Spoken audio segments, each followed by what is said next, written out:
It was July 2016, and Labour MPs were running about like mice trying to put a bell on a cat. Jeremy Corbyn is the cat in this analogy. Sure, it makes sense now, with his grassroots popularity so assured that he has his own Christmas annual, his power within the party seems unassailable. Back then, these power dynamics were a bit less clear, as the party went from its uneasy internal truce of the referendum campaign to the recriminatory chaos that followed. Sorry, I'm getting ahead of myself, the self-justification should come after the mea culpa. Owen Smith was emerging as the main challenger to Corbyn's leadership. I wrote a column about him, headlined, "Decent Bloke, Good Politics." But is that enough? And I concluded, even if we think no leader could heal this party, Labour still needs a leader. It's an effort to support someone on those terms, but there was a familiar adage here that I'm a bit sheepish about: vote like you've never been catastrophically disappointed. So that's the first thing that was wrong with it.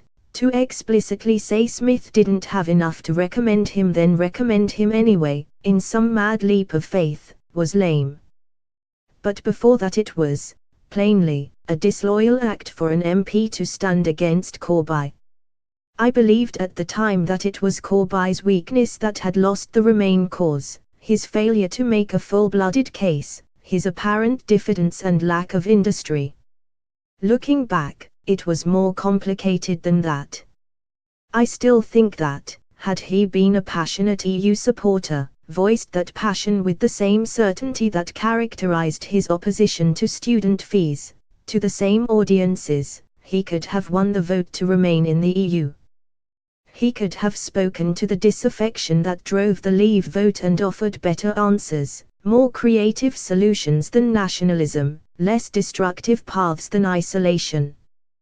Yet I see now that he could only have done all that had he believed in it, that conviction and truthfulness are fundamental to his appeal, and if he'd squandered those by teaming up with John Major and Tony Blair for a pro-Europe variety performance, he might have won the battle and lost the war.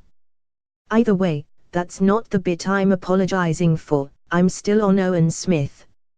I amassed a few quotes and anecdotes about Smith, all from allies of his. There was some murmuring, even from these supporters, about whether or not it had been his ambition to be leader all along, whether someone with his corporate background, he used to work for Pfizer, could take the post-2015 party with him, exactly how calculating he was, and I included all that. But I didn't take on the fundamental question, that if he was of the left, what was he doing challenging Corbyn, rather than working with him?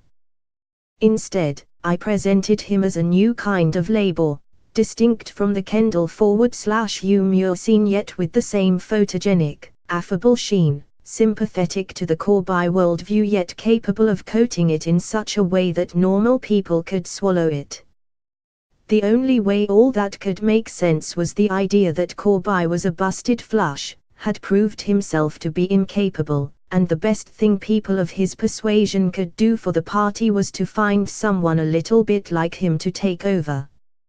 That, I could defend as a legitimate thing to think in the moment, especially given how close it was to the referendum.